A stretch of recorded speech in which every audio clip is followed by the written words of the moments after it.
Well, I think I see some airplanes. But what else? I persisted.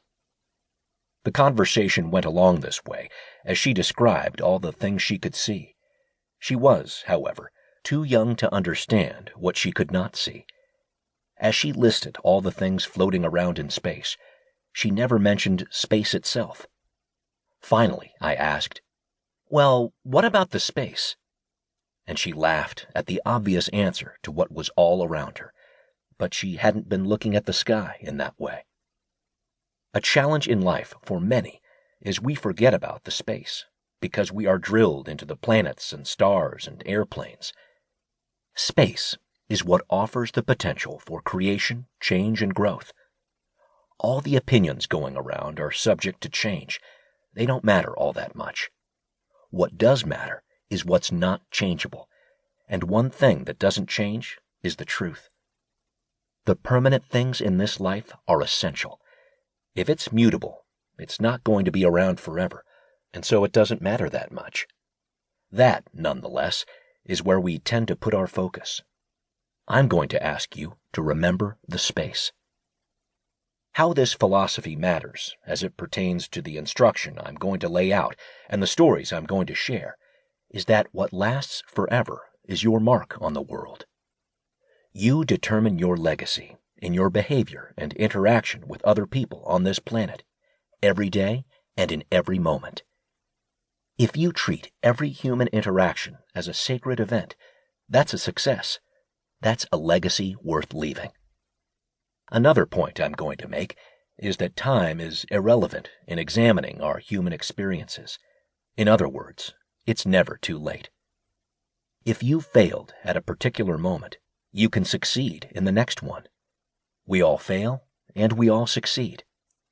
The secret is recognizing that both experiences are crucial to success.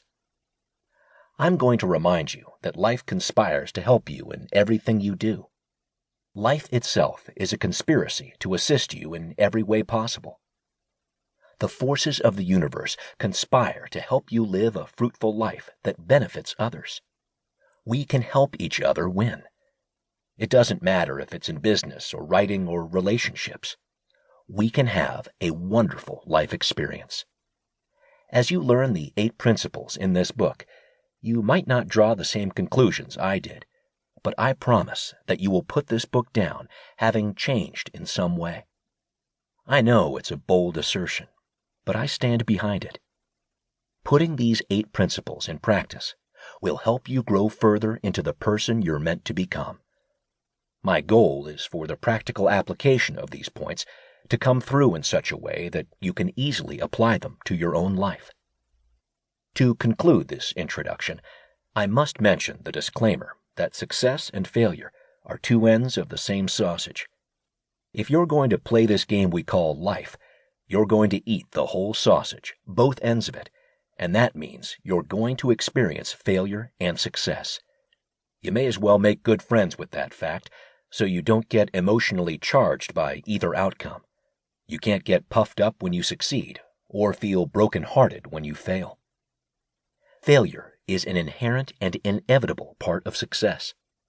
It would be best to learn to enjoy failure just as much as success, because both will come and both will go.